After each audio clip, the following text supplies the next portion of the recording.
Amin. Silakan duduk Bapak Ibu sekalian yang diberkati Tuhan. Shalom. Shalom. Ibu Bapak sekalian yang diberkati Tuhan, satu sukacita kita bisa kumpul lagi menyembah, meninggikan Tuhan bersama-sama. Pagi hari ini ketika saya tadi malam saya berdoa, hampir siang saya terbangun, saya diingatkan Tuhan tentang sebuah cerita di Alkitab. Dan akhirnya saya beri tema, ada harta yang terpendam di balik patung Nebukadnezar. Sebuah tema yang saya pikir harus kita renungkan baik-baik. Ada harta yang terpendam di balik patung Nebukadnezar. Saudara, saya mau saudara dapati rahasia ini bagi kita semua. Ternyata di balik patung Nebukadnezar ada harta yang terpendam. Mari kita baca dulu Daniel pasal yang ketiga, ayat yang ke-1 sampai ayat yang ke-30. Saudara dengar baik-baik. Saya tidak akan baca semua karena waktu kita singkat, tapi saya mau baca sampai ayat yang ke-6 saja. Bapak Ibu perhatikan baik-baik.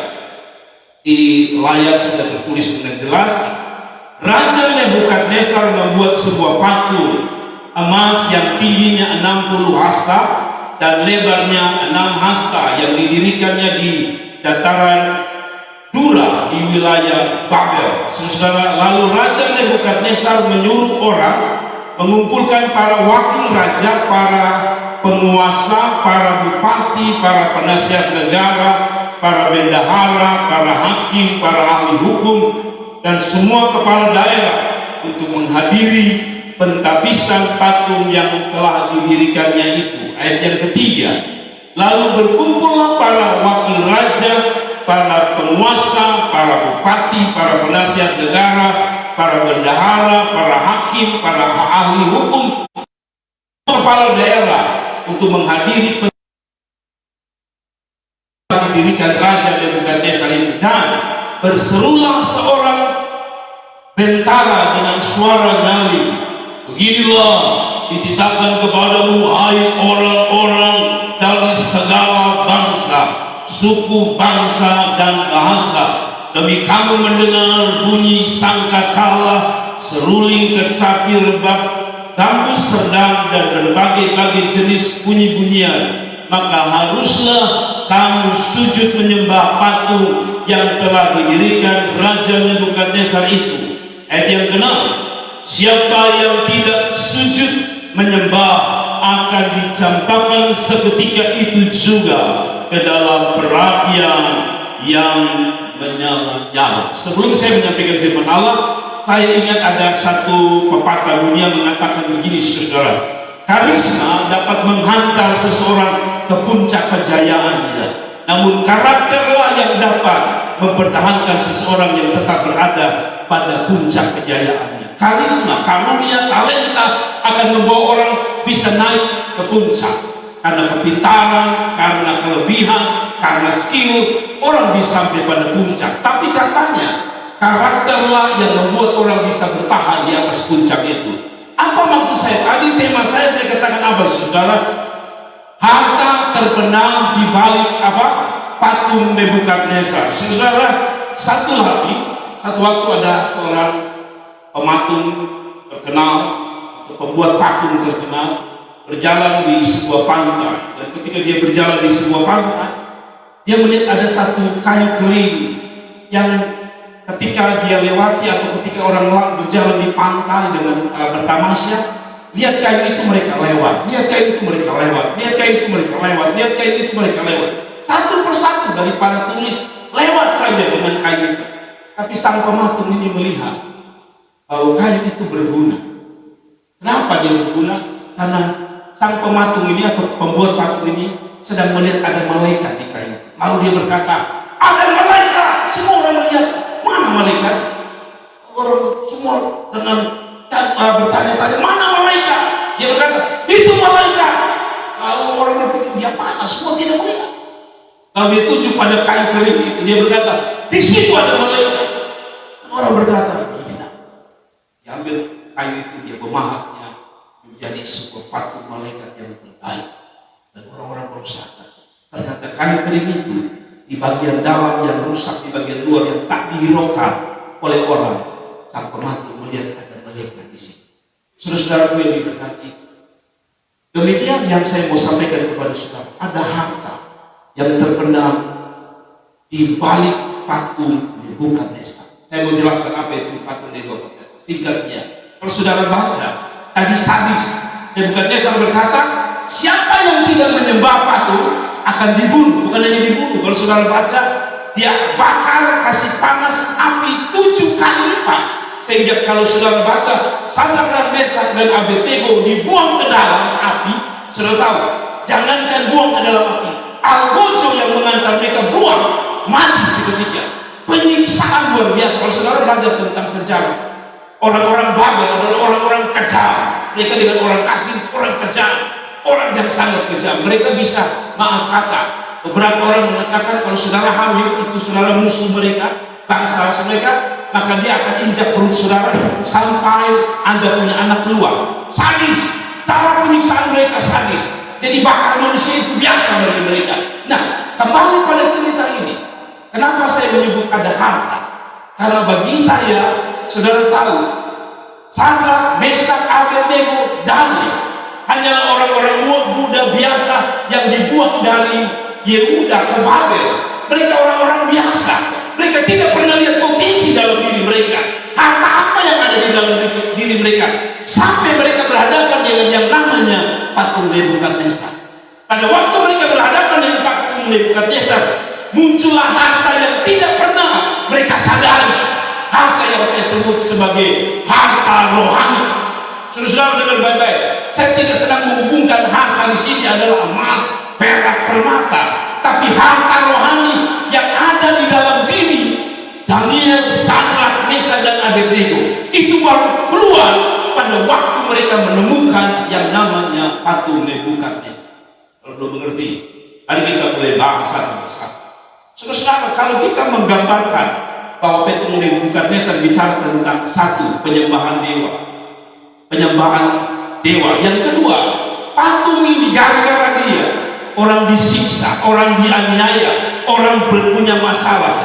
Daniel, Sadrak, Mesak, Abednego bisa saja tenang-tenang, tapi ketika mereka berhadapan dengan yang namanya patung Nebukadnezar, mereka sedang berhadapan dengan tadi masalah, tantangan, aniaya, penderitaan. Saudara dengar baik-baik. Kalau kita setuju bahwa patung Nebukadnezar bicara tentang apa? Masalah, penderitaan, pergumulan, beban hidup, beban berat, maka akhirnya tadi saya bilang lewat patung itu muncul potensi yang saya sebut harta rohani. Ternyata itu terambil dari patung itu sendiri. Mari kita mulai bahas apa maksud saya. Saudara mari lihat harta apa yang pertama yang Tuhan mau saudara temukan di balik patung Nebukadnezar. Ayat yang ke-10 kita baca. Yang pertama saya sebut masalah atau patung Nebukadnezar. Kalau kita gambarkan Nebukadnezar jadi masalah bagi Daniel, Sadrak, Mesak, Abednego, patung Nebukadnezar atau masalah melahirkan satu harta rohani pertama, ketaatan yang sejati. Sudah lihat di ayat yang ke-10. Tuanku Raja telah mengeluarkan titah bahwa setiap orang yang mendengar bunyi sangkakala, seruling, kecapi, berapa kamus, sergari dan berbagai-bagai jenis bunyi-bunyian harus sujud menyembah patung emas. Sudah lihat itu. Kenapa Tuhan izinkan terjadi ayat 11? Dan bahwa siapa yang tidak sujud menyembah akan dicampakkan di dalam perapian yang menyala-nyala. Saudara tahu, tanpa api itu tidak ada yang disebut dengan ketaatan sejati yang keluar sebagai harta rohani daripada Daniel, Sadrak, Mesak, Abednego. Ayat 12. Ada beberapa orang Yahudi yang kepada mereka telah Tuhan berikan pemerintahan atas wilayah Babel. Yakni siapa?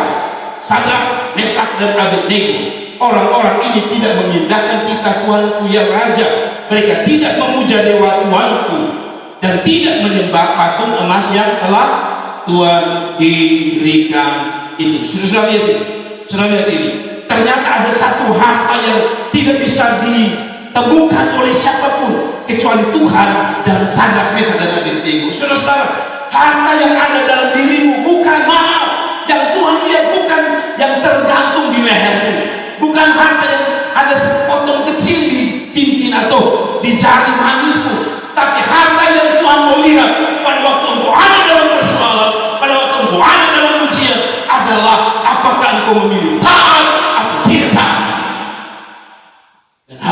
keluar dengan sendirinya, muncul dari kehidupan hati yang benar-benar taat, itu Sadrak, Mesak, dan Abednego. Saudara-saudara, ketaatan tidak pernah lahir dari sesuatu yang gampang dan mudah. Yang namanya ketaatan akan lebih berkualitas pada saat saudara dan saya ada dalam ujiannya. Anda memilih Nebukadnezar dan patuhnya ke Tuhan Allah. Saudara, ini harta yang sedang Tuhan nilai dari hidup.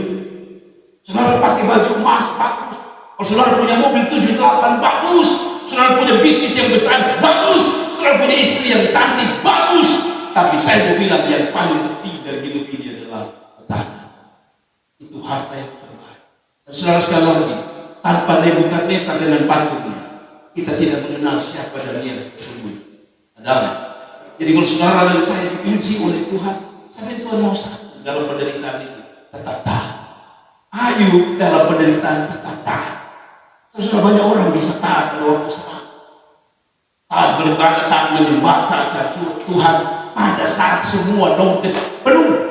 Tapi hanya mereka yang sedikit yang akan tetap taat mencari Tuhan pada waktu semua rasanya berjalan tidak sesuai mauannya.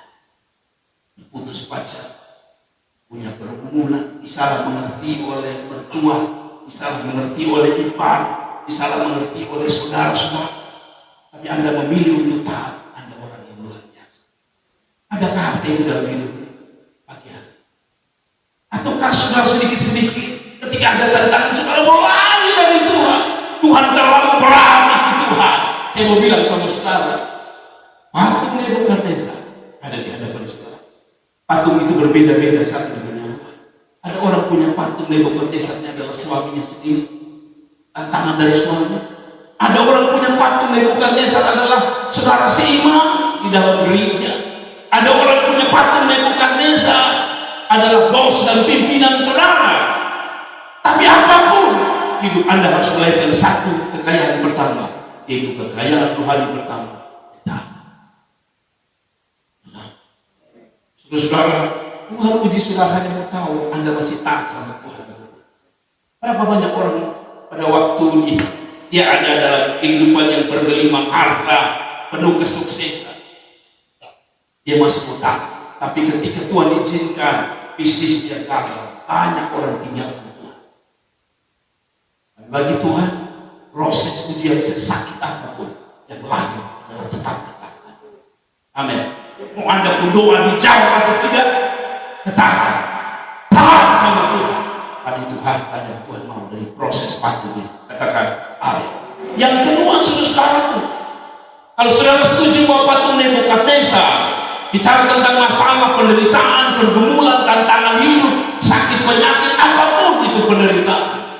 Yang kedua, masalah hanya melahirkan tingkat loyalitas. Jadi kata rohani yang kedua adalah loyalitas yang sejati. Kalau tadi ketaatan yang sejati, yang kedua loyalitas yang sejati. Saudara-saudara, saya menggunakan kata sejati. Ada orang ketaatan itu bergantung pada sikap, betul ya? Betul ya? Kita kadang-kadang taat tadi poinsan karena ada sikap, tapi taat yang sejati tidak mengenal sikap. Sekali lagi kita belajar dari tentara, mereka tidak peduli. Orang tentara itu tidak peduli. Ini masalah pergi terima gaji atau perang. Ini pergi mati atau hidup. Yang mereka lakukan adalah satu sikap. Yes, komandan. Siap, dan siap, komandan. Saudara, sebenarnya orang Kristen begitu. Mau ada berkat, tidak ada berkat di sana. Mau ada mujizat, tidak ada mujizat di sana. Saya tahu. Itu yang harta yang luar biasa. Yang kedua, masalah melahirkan tingkat loyalitas dalam patung Nebukadnezar. Sebenarnya ada harta yang Anda bisa tarik kedua, yaitu Tuhan mau ada harta kedua, harta rohani, loyalitas. Apa itu loyalitas? Pengabdian diri, kesetiaan, ada nilai kesetiaan di situ. Saudara, yang menarik adalah ayat 16-17 menarik. Lalu Sadrak, Mesak, dan Abednego menjawab Raja Nebukadnezar, tidak ada gunanya kami memberi jawab kepada Tuhanku dalam hal ini. Jika Allah kami yang kami puja sanggup melepaskan kami, perhatikan, maka ia akan melepaskan kami dari apa? Perapian menyala-nyala. Raja. Itu tidak menarik. Yang menarik ayat 18. Tetapi seandainya tidak, hendaklah Tuanku mengetahui ya Raja, bahwa kami tidak akan memuja dewa Tuanku dan tidak akan menyembah patung emas yang Tuhan dirikan. Saudara lihat, mereka begitu meyakini bahwa Tuhan saya akan bela saya. Tapi mereka tidak berhenti di situ. Loyalitas kita bukan sampai pada jawaban Tuhan atas hidup kita. Dengar baik-baik. Loyalitas kita kepada Tuhan bukan saat Dia menjawab doa kita. Tapi ayat ini bilang, kalaupun tidak, Raja dengar, saya tidak akan menyembah. Loyalitas tidak berhenti pada waktu Tuhan mendengar doa kita. Loyalitas terbukti pada saat Dia tidak menjawab doa kita. Masihkah kau setia? Masihkah kau cari Tuhan? Padahal yang kau dapatkan terbalik, ingin sembuh tapi sakit, ingin diberkati tapi hidup kita hancur-hancuran, tapi di rumah tangga bahagia, ternyata dalam perjalanan hidup saudara punya rumah tangga tidak sebaik, sebagus mimpi-mimpi saudara. Apakah saudara masih setia? Bagi Sadraq, Mesakh dan Abednego, patung itu telah melahirkan sebuah loyalitas yang sejati. Mereka berani berkata, dia bahasa sederhana begitu, Tuhan, kalau beta jadi polisi, puji Tuhan. Tapi kalau Tuhan sudah isi beta jadi polisi, puji Tuhan. Saya masih mau melayani Tuhan. Tuhan, tahun 2020 belum menikah, tidak apa-apa Tuhan. Saya masih semangat melayani Tuhan. 2020 belum kasih, saya masih semangat. Itu baru loyalitas sejati. Jangan kata. Tapi rata-rata kita kalau bisa apa? Tuhan, kalau Tuhan sudah dengar ini minggu, keren. Kita kasih tinggal Tuhan. Saya dengar sebuah kesaksian dari orang yang berlatar belakang Muslim masuk Kristen. Waktu dia bilang dalam saksi itu, dia mengatakan begini, dia sering ke gereja karena kami dengan orang Kristen, jadi akhirnya dia ke gereja. Tapi dia oleh ibunya, ibu kandungnya, selalu diajar tentang agama lama. Jadi dia bimbang antara Kristen atau agama lama. Terus satu waktu dia memilih untuk mengikuti ibunya, karena ibunya mengatakan lebih baik kamu pulang. Setelah itu dia pulang ke ibunya, dan ternyata singkat cerita dia pamit kepada suaminya dan berkata, saya tinggalkan kamu, saya tidak bisa ikut kamu. Lalu suaminya mengatakan, oke, kita pisah. Dan akhirnya mereka pisah. Dan ketika berjalan waktu, dia sadar bahwa ternyata dia juga rindu suaminya. Kalau dia telepon suaminya, dia mengatakan suaminya, ambil saya pulang, saya mau pulang. Suaminya bilang, satu catatan, kamu harus pulang kembali kepada Kristus. Kamu harus jadi Kristen. Nah, sisi lain tidak pulang kangen suami. Tapi mau pulang, mamanya terus menekan dia. Oke, singkat cerita begini, dia pulang. Dan ketika dia beribadah, ya dia mengatakan, setiap ibadah dia tidak merasakan apa-apa. Dia tidak dapat apa. Ini yang dia doakan. Tuhan, ini minggu terakhir saya pergi ke gereja. Kalau saya pergi ke gereja, saya tidak dapat jawaban dari Tuhan. Satu, saya tidak akan pernah jadi orang Kristen. Kedua, saya akan akhiri hidup saya alias bunuh diri. Betul, dia datang di sebuah kebaktian, dan kebaktian itu berjalan. Ternyata pengkhotbah yang jadi idolanya tidak hadir pada itu. Pengkhotbahnya lagi berantem. Yang ganti adalah pengkhotbah yang tidak pernah dirindukannya. Seorang pendeta yang dianggap biasa kan, kalau pendeta kita bukan idola kita waktu naik mimbar coba tahu kali dia suruh kebaktian di sini, kebaktian di sana. Hal yang sama terjadi atas ibu ini. Dia pikir siapa ini? Dan semua orang pada waktu keluar, orang berkata begini, pendeta kok khotbah boleh begitu, banyak kesaksiannya, terlalu banyak kesaksian, tidak ada sisi teologis. Tapi bagi ibu ini, dia mendapatkan jawaban karena pengkhotbah itu sederhana, tapi rupanya pengkhotbah itu berlatar belakang agama yang sama. Dia cerita bagaimana dia mengenal Tuhan, dan ibu itu mendapatkan jawaban.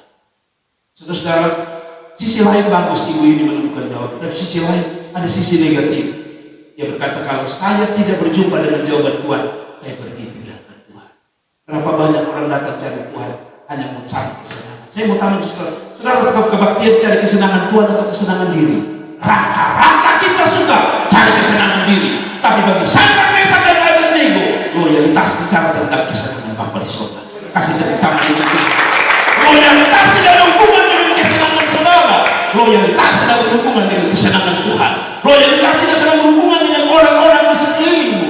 Tapi loyalitas sedang bicara tentang kesenangan Bapa di surga. Saudara lihat, sekalipun, dan akhirnya kita tahu bahwa Tuhan tidak jawab mereka, betul ya? Mereka dilemparkan ke dalam api. Tapi sekalipun mereka dilemparkan kepada dalam api, harta itu justru muncul dari batin. Loyalitas dan kesetiaan. Saudara, setia pasangan suami istri itu bukan ditentukan waktu suamimu diberkati, kaya, luar biasa. Tapi loyalitas itu justru terbukti pada waktu suamimu belum ada apa-apa. Setuju tidak? Setuju tidak? Kenapa ada orang ganggu suami saudara? Karena dia dapat saudara sudah kaya, tapi dia tidak dapat waktu saudara dan istri yang pertama ini miskin melarat luar biasa. Dia dapat Anda sudah sukses, tapi istri yang baik, miskin mukanya tidak dapat istri. Mau susah mau senang, mau makan daging ayam di Grand Tiara, sampai pada yang di pinggir jalan, bertetap loyal dan setia. Oh, ini susah di harta kedua, tapi Tuhan mau. Adakah kekecewaan dalam hidup saudara? Saudara, ayat ini bicara juga tentang kekecewaan. Sebenarnya saya bisa berkata, aduh Tuhan, kami pikir kami menyembah Allah yang benar yang bisa tolong kami. Ternyata Tuhan tidak tolong kami. Sekali itu tidak keluar dari mulut mereka. Justru mereka mengatakan, kalaupun tidak dengan Tuhan benar, saya tetap setia. Yo, saya mau laku tidak, bensin mau laku tidak, orang mau pakai auto tidak, saya tetap setia. Amin. Sakitnya sudah pergi atau tidak, saya. Itulah harta yang kedua dimaling dari patung Nebukadnezar. Sebenarnya patung Nebukadnezar hanya merupakan sarana untuk kita menemukan harta rohani. Amin. Amin. Itu menggali harta rohani butuh skop minimal, alat skop. Betul ya? Untuk mendapatkan harta rohani, skop kita adalah hati yang rela dibentuk Tuhan. Khusus pada waktu kita ada dalam penderitaan. Hari ini adakah kita menderita? Sedang dalam tantangan bisnis, tidak terlalu banyak hasil. Ya, proyek yang tadinya sekali jalan sekarang dibagi dua. Tapi Tuhan meminta kita dalam kekecewaan itu kita masih berkata, saya mau setia. Amin. Dan lagu lama, setialah sampai mati, seperti Tuhan Yesus setia sampai mati. Apakah balasannya untuk kasih setianya? Setia sampai mati. Gereja-gereja mula-mula itu tidak gampang. Mereka harus diter, sudah tahu diter. Mereka harus dikasih mandi ter dan dinyalakan sebagai obor. Permisi kadang-kadang mereka disulap, ditusuk dari bawah, tembus ke bawah. Tapi mereka tidak pernah kecewa dengan Tuhan. Mereka selalu mengatakan, aku puas dengan Tuhan. Seperti pujian, sungguh puas dengan Yesus. Sungguh puas dengan Dia, keperluan Dia cukupkan. Puji Tuhan, sungguh puas dengan Dia. Kita puas bukan karena yang kita ingin. Kita puas bukan karena ada harta yang melekat di tubuh kita. Kita puas karena Dia telah mati untuk kita. Haleluya. Saudara, loyalitas ini itulah harta yang ada di balik patung. Bukan desa. Patung penderitaan, patung penganiayaan, patung persoalan. Dan yang ketiga, balik Katong Nebukadnezar melahirkan iman yang sejati. Sudah tahu kita belajar tentang iman yang sejati. Di balik patung itu atau di balik masalah yaitu patung Nebukadnezar, muncul harta rohani yang ketiga, melahirkan iman yang sejati. Apa itu iman yang sejati? Mari kita baca saudara. Apa itu iman yang sejati? Saya mau tanya saudara, apa itu iman? Iman itu percaya bahwa Tuhan adalah satu-satunya Allah dan Tuhan itu juru selamat. Salah begini, yang telah mati di atas Golgota dan mati begini. Saya setuju itu iman. Tapi ini kata iman yang sejati. Saya mau katakan kepada saudara, ayat 28, saudara lihat itu, ayat 16, saudara. Ayat 16, 18. Tapi sebelumnya kita baca ayat 28 dulu. Berkatalah Nebukadnezar, terpujilah Allahnya Sadrak, apa? Mesak, Abednego. Ia telah mengutus malaikatnya dan melepaskan hamba-hambanya yang telah menaruh apa? Percayanya kepadanya dan melanggar titah raja, dan yang menyerahkan tubuh mereka karena mereka tidak mau memuja dan menyembah Allah manapun kecuali Allah mereka. Saudara perhatikan kata yang saya tebalkan, yang telah menaruh percaya ada. Saya mau tanya saudara, ayat ini muncul setelah mereka keluar dari api dan tidak terbakar, betul ya? Tapi mereka pada awalnya tidak pernah tahu bahwa akhirnya mereka tidak terbakar. Saudara baik, sebenarnya ayat ini baru muncul setelah mereka keluar dari api dan mereka baru tahu bahwa mereka tidak terbakar. Tapi kalau saudara baca ayat 16 sampai 18 tadi terbalik. Dia bilang begini. Kalau saya balik ini ayat ini dia berkata begini. Kalaupun kami nanti terbakar, benar baik. Kalaupun nanti kami terbakar, saudara tahu apa yang dia lakukan? Dia mau bilang begini. Saya tetap percaya. Banyak orang setelah keluar dari api dan tidak terbakar baru mau percaya Tuhan. Tapi bagi Sadrak, Mesak dan Abednego, iman mereka tidak timbul dari setelah mereka melihat ini. Iman mereka sudah timbul, sejatinya iman mereka sudah timbul sebelum ini terjadi. Bahkan mereka mengatakan, kalaupun kami terbakar, iman kami tidak terbakar.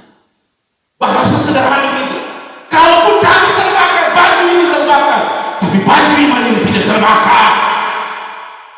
Tapi sebaliknya terjadi hari-hari ini. Baju kita masih Kristen, wajah kita masih Kristen,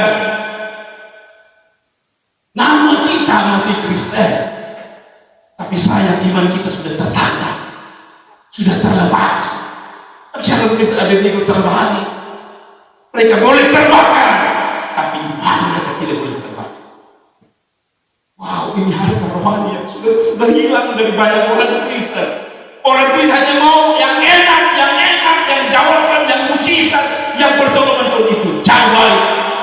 Tapi ketika Anda punya iman yang sejati, iman yang sejati adalah begini: didengar puji Tuhan, tidak didengar puji Tuhan.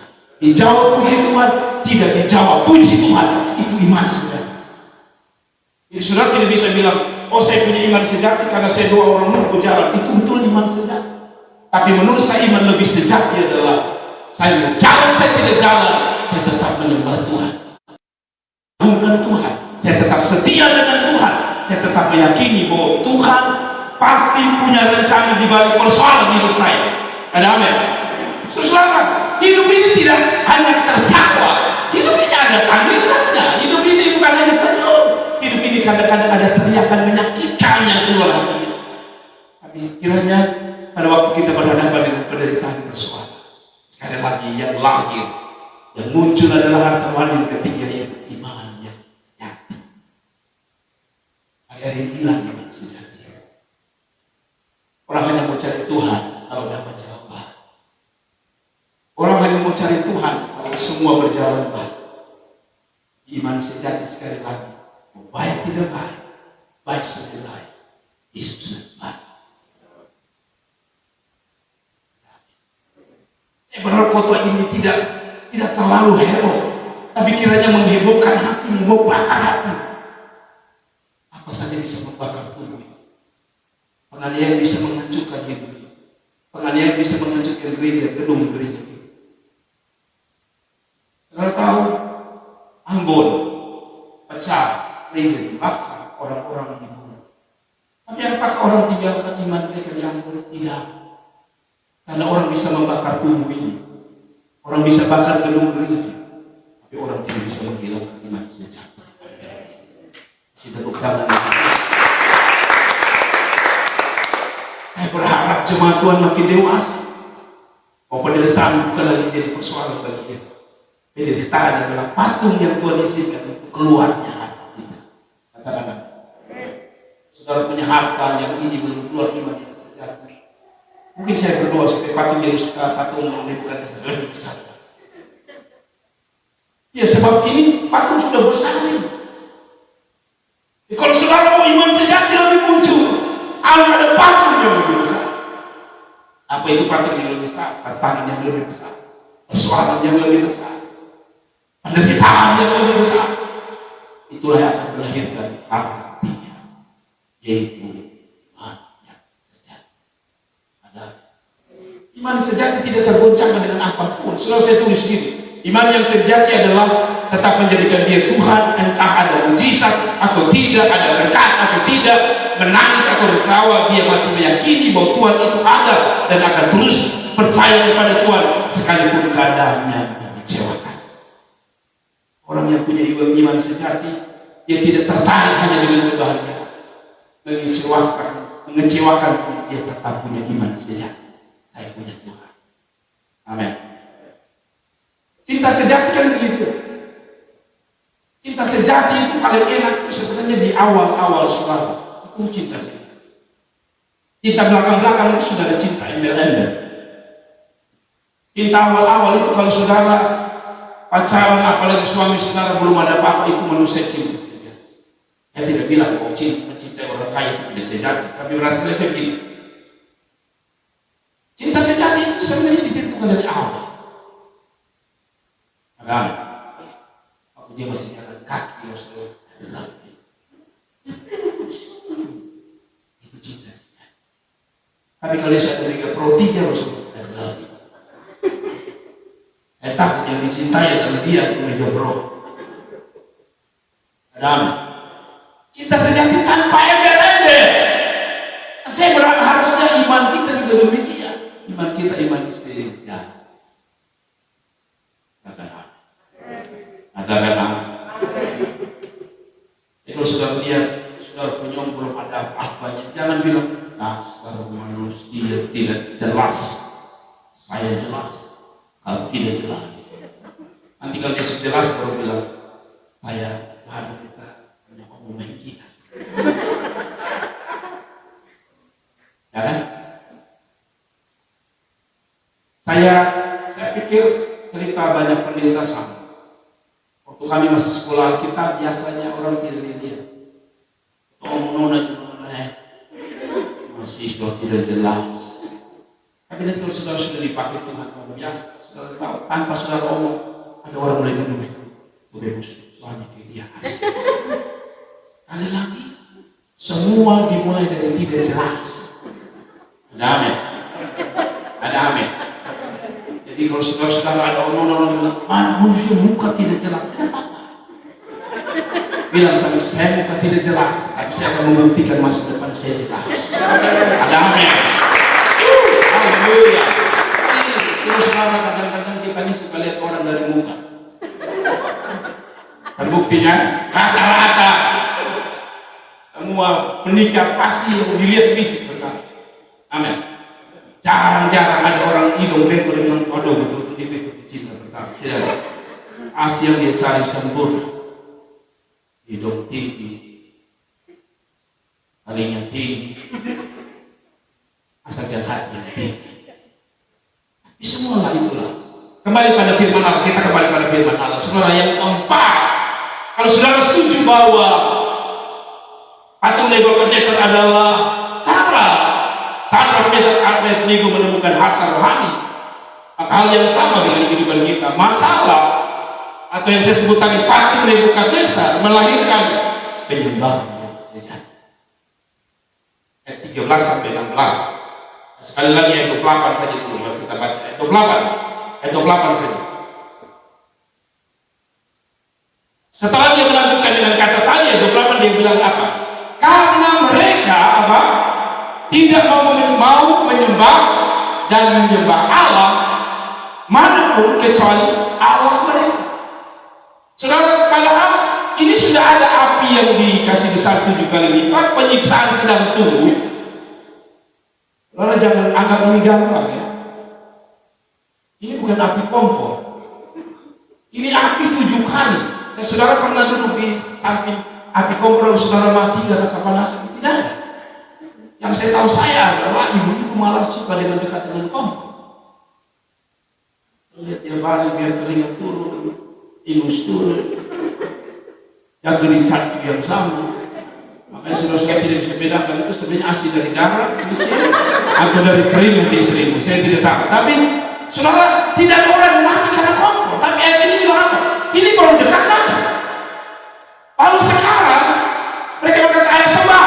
Kan bisa saja saudara Abednego mengatakan begini, oke? Begini, tapi ada seorang teman saya tadi malam, kapan malam kami telepon. Jadi saya tanya dulu, bagaimana lu bisa hidup 30 tahun di Surabaya? Dia bilang saya harus berhikmat, tapi saya ada. Jangan ikut dia terhadap beliau. Saya pikir ceritanya dia sendiri. Setelah dia ada di situ, dia dipaksa masuk agama segera. Inilah namanya dia menjadi Abdul Syukur. Sayang dia harus bersyukur bahwa dia belum mati. Ya, tapi dia sebut Abdul Syukur. Dia kasih nama Abdul Syukur. Namanya Jidro. Tambah lagi itu kata muh di depan. Tapi dia bilang tidak. Saya boleh ada di agama ini, tapi saya tetap biar Abdul Syukur. Jadi singkat cerita saya tanya dia, kenapa lu mau pindah agama? Oh tidak Pak, beda. Karena saya sendiri. Jadi, kalau saya tidak terima, maka saya makan apa? Saya sekolah apa? Setelah 5 tahun dia lepas Abdul Syukurnya dan kembali pada Citro tadi yang genetik. Saya pikir ada menarik juga cerita itu ya. Tapi lihat, bayangkan manusia baru diperanakan hanya dengan tidak makan, tidak pendidikan, sudah tidak berani berfokus. Tapi bagi sahabat desa ini bukan bicara pendidikan, ini apa? Tapi mereka tetap apa? Poin 4 tadi saya katakan, masalah membuat penyembahan sejati, masalah melahirkan penyembahan sejati. Saudara tahu? Coba saudara buktikan, waktu Anda menyembah tanpa persoalan dengan Anda tidak ada persoalan, beda. Kalau saudara tidak ada persoalan, orang nyanyi begini, Tuhan Yesus baik, kan saudara tahu teks. Tuhan Yesus baik, kan saudara tahu teks. Saudara tahu, saudara ada masalah. Saudara tidak nyanyi dia, kami sebut, saudara tahu, itu tidak gampang. Waktu saudara ada persoalan itu beda. Penyembahan saudara, disitulah bukti bahwa Anda menyembah Dia sejati atau tidaknya. Ada waktu ada dalam persoalan. Jarang-jarang. Karena ada saudara tidak naik kelas, saudara, mari kita menyembah Tuhan. Semuanya yang kita tidak naik kelas, mari kita menyembah. Itu bang. Tidak. Pernah ada orang bikin ucapan syukur, ada mau bersyukur kepada Tuhan karena 3 hari yang lalu anak saya tidak wisuda. Karena saudara bersyukur bahwa hari Pak Pendeta saya undang. Bikin apa? Syukur. Apa itu? Itu hormati sampai hari puji Tuhan. Kalau saudara tidak ada ragu saudara. Kalau saya ada, tidak ada yang namanya negatif kita bersyukur. Kita akui. Naluri manusia yang namanya kecewa tidak bisa menyembah. Tapi beda bisa. Sadar bisa ada di dalam kekecewaan. Mereka masih menyembah Allah. Saudara tahu, penyembahan saja lahir dari persoalan.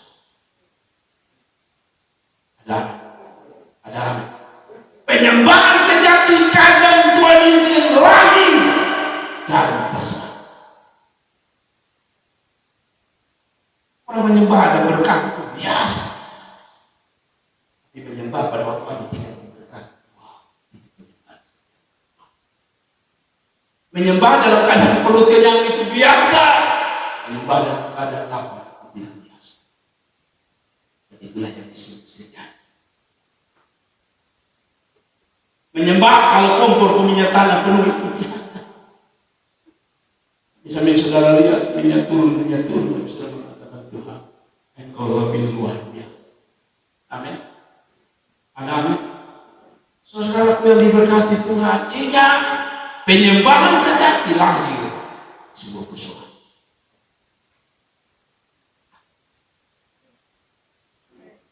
Saya bersyukur ya. Saya pikir biasanya kalau tanggal tua gereja ini pada turun. Saya tidak tahu apa hubungannya.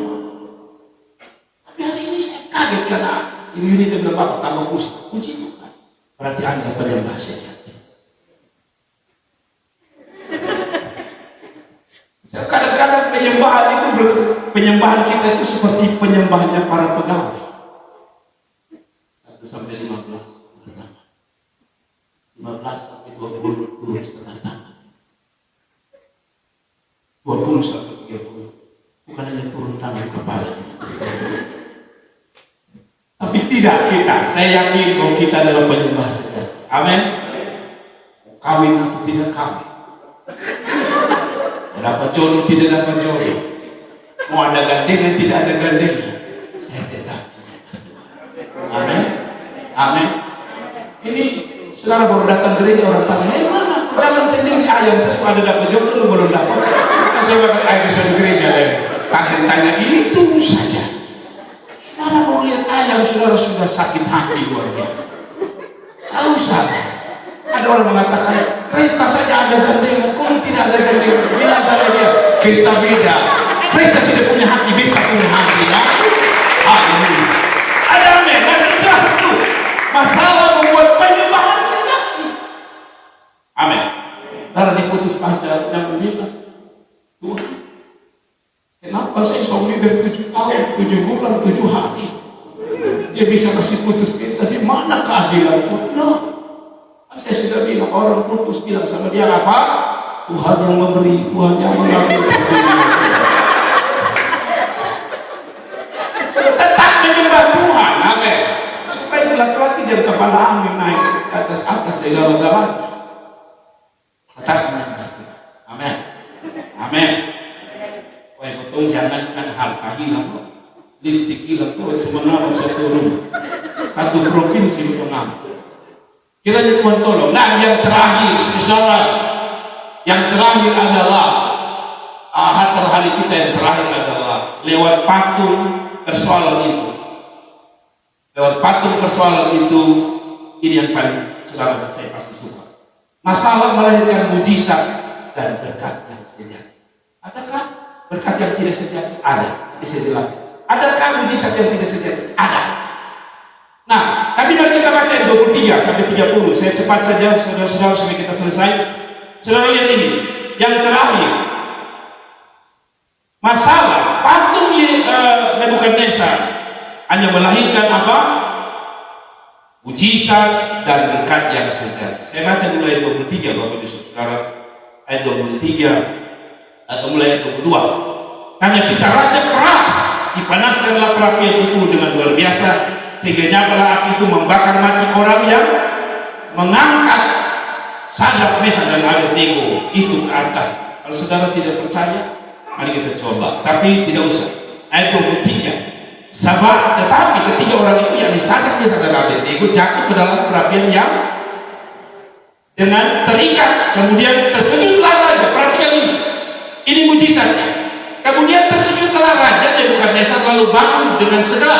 Berkatalah ia kepada para menterinya, bukankah 3 orang yang telah kita campakkan ke dalam dengan terikat ke dalam api itu? Jawab mereka kepada raja, benar. Ada berapa orang yang dilemparkan ke dalam api? Siapa saja? Sadrak, Mesak, dan Abednego. Kecuali saudara Muhammad menjadi 4. Tapi pada awalnya 3. Tapi ayat 25 sudah lihat.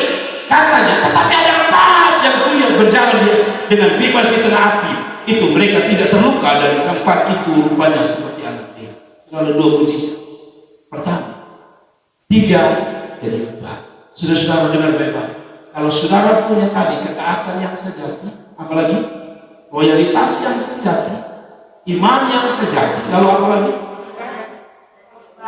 penyembahan yang sejati, maka sebenarnya Anda siap-siap mendapatkan berkat dan mujizat yang sejati.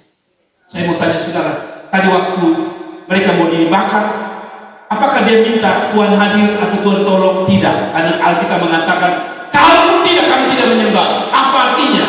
Tuhan suka dengan yang sejati, dan kalau Anda benar-benar sejati dengan upacara di atas, dia tidak segan-segan memberkati dengan Anda dengan mujizat dan berkat sejati.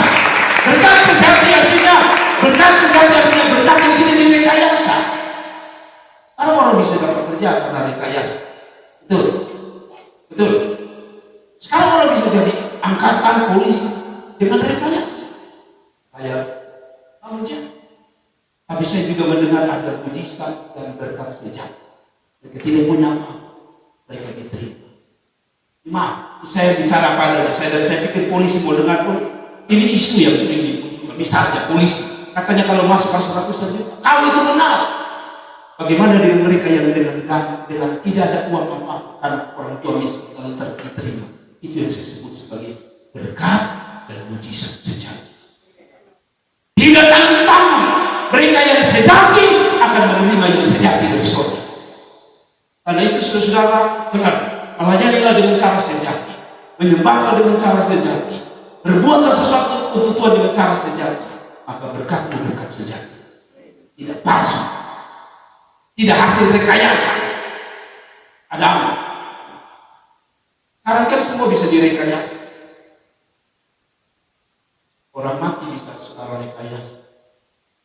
Jadi kalau ada seorang datang hanya gara-gara standar orang mati saudara sah. Orang datang di sini, aku belum tahu sekarang ini bisa bisa. Pas mati, putih, panas. Sudah masuk di sini. Saya pada sini yang titik dengan halo. Mengerti ya? Semua bisa dikasih make up. Dulu make up hanya orang hidup. Orang mati make up. Tapi bagus. Kalau orang sudah hancur saja dicari bagus. Semua bisa direkayasa. Gigi bisa direkayasa. Gigi bisa direkayasa tidak? Saya pernah satu kali malu luar biasa. Kunjungi satu jemaat sih. Kenal orang tua. Kalau saya bilang ini omak ini kafe. Kalau dia buat itu separuh sekali. Betul gigi lengkap. Saya nyumbang gigi lengkap. Dia bilang separuh sekali. Bilang kenapa? Itu gigi palsu. Itu sudah tahu. Gigi palsu dengan gigi asli. Saudara kalau mau lihat asli, lihatlah pada waktu dia bangun dia. Semua itu asli dan sejati. Ibu-ibu kalau mau lihat aslinya sejati, lihatlah pada waktu dia bangun. Waktu saya dengan istri menikah, istri saya ini pakai gas kayak ini, foto Tuhan. Besok panggil Pak Fruit. Semua bisa rekayasa, tapi iman sejati tidak bisa rekayasa. Dan itu muncul sekali lagi dari persoalan. Dan sekali lagi hadiah saudara adalah mujizat yang sejati. Yang luar biasa, saudara baca terus ayat 27. Dan para wakil raja, para penguasa, para bupati, mereka melihat bahwa tubuh orang itu tidak mempan oleh api itu, bahwa rambut di kepala mereka tidak hangus, juga mereka tidak berubah apa-apa, bahkan bau kebakaran pun tidak ada pada mereka. Mujizat sejati. Buktinya adalah Anda bagaikan orang ini masuk dalam api tapi tidak bakar.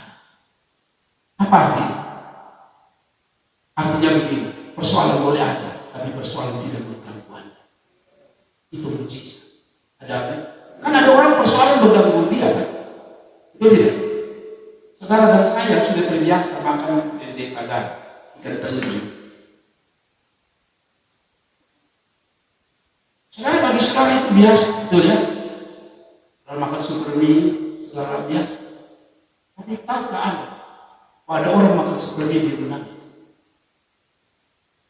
Saya punya kawan kakak-kakak kelas yang lahir dari orang kaya. Waktu masuk kampus, makanan apa ada?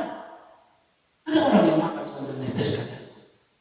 Bukan dia berdoa, bukan dia menyembah. Dia ingat di rumah sudah begini, kenapa di sini begini? Sudah tahu, tidak tahu. Terus saudara bisa makan sambil tenang. Kadang-kadang saya suka ada orang-orang itu makan, ada saya punya ipar, apa saja dia makan enak. Ipar saya, dia makan apa saja bisa kelihatan. Saudara kalau makan yang tidak enak itu paling terasa enak kalau di depan mertua. Enak, enak. Kalau di depan suami, enak bapak, enak. Kalau mati gara-gara lubek darah itu, semua darah. Rasanya laut asin pindah dari kuah saudara. Tapi sudah, saya mau tutup. Sudah lihat ayat yang sering ini dikatakan begini. Sampai di mana? 29. Sebab itu yang mengeluarkan perintah bahwa setiap orang yang dari bangsa, suku bangsa atau bangsa manapun yang mengucapkan penghinaan terhadap Allahnya Sadrak, Mesak dan Abednego akan dipenggal-penggal. Sudah tadi terbalik. Tadi Sadrak tidak menyembah, dipenggal, kalau boleh bilang. Sekarang Nebukadnezar yang bilang, kalau tidak ada menyembah Tuhan mereka, penggal kepala. Apa artinya? Tuhan bisa rubah sebuah situasi. Seburuk situasi apapun akan terbalik. Itulah mujizat, salah satu bukti mujizat sejati dan berkat sejati. Saudara tahu hari ini, mungkin sudah merasa keadaan saudara seperti di titik nol. Tuhan bisa rubah. Nebukadnezar yang tidak bisa dirubah hatinya oleh Tuhan kepada orang-orang sejati tadi, dia rubah 360 derajat. Apa itu saya? Itu kalau hari ini kau berada di titik nol, tidak dihargai, yang kita Tuhan bisa memutar dengan mujizat dan berkat dari nol ke 360. Dari tidak ada apa-apa menjadi sesuatu, dari nothing pada something. Dan yang paling terakhir yang paling saya suka ayat yang ke-30. Lalu raja memberikan kedudukan yang tinggi kepada Sadrak, Mesak, dan Abednego. Sudah tahu kedudukan mereka pertama tidak ada harga. Kenapa tidak ada harga? Mau dibakar. Sesuatu yang mau dibakar pasti tidak berharga. Betul? Apa yang sudah berbakar? Sampah. Ya? Betul? Apa yang sudah berbakar? Sampah. Pernah saudara baru pesan KFC, pesan 3, ambil bakar. Tidak ada. Yang kita bakar adalah sisa tulang. Kalaupun tulang kita bisa makan, tidak ada sisa. Tapi kita bakar yang sampah.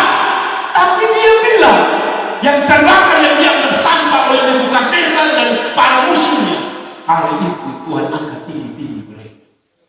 Saudara, ketika kau melayani dengan cara sejati, berdoa dengan cara sejati, memberi dengan cara sejati, tak tanggung-tanggung, promosi itu datang daripada Tuhan dan bukan manusia. Kasih tepuk tangan untuk Tuhan. Tak usah salahkan orang lain. Kalau saudara baca Sadrak, Mesak, Abednego bisa marah-marah dari orang di sekitar situ karena ada orang nurba-nurba. Betul tidak? Betul tidak? Kan orang tidak, Nebukadnezar tidak tahu. Ada orang berbisik aja gitu. Raja, aku saja. Ya karena orang-orang itu bupati. Ibu raja. Itu ada 3 orang yang tidak menyembah Tuhan. Ada orang yang berbunuh-bunuh untuk aku kasih jatuh. Dan kalau saudara sejati dengan baik-baik, kau saya pikir itu orang yang berdoa menjadi Tuhan. Bisa saja orang yang sama, katanya orang yang sama. Yang lepas siapa? Nebukadnezar. Yang kasih puji, kasih pangkat kembali siapa? Nebukadnezar. Orang-orang yang mungkin melukai kita, orang-orang yang mengecewakan kita, orang-orang yang menjatuhkan kita, sabar itu bilang sama Tuhan, dia yang akan taruh pangkat itu di atas pundak dan bukan orang lain. Haleluya. Haleluya. Saudara, orang yang mulia saudara akan berkata menyesal. Tanya balik tadi saya nona-nona nyong, dengar. Sumaran. Kembali kalau orang minta putus bilang oke. Ada kita belum ada apa. Tapi satu waktu lu akan datang menikah dan lu bisa luar biasa. Satu waktu orang yang memutuskan lu akan berkata, ternyata kita lebih besar, kita sangat Mari kita tunduk kepala dan kita berdoa. Jadilah yang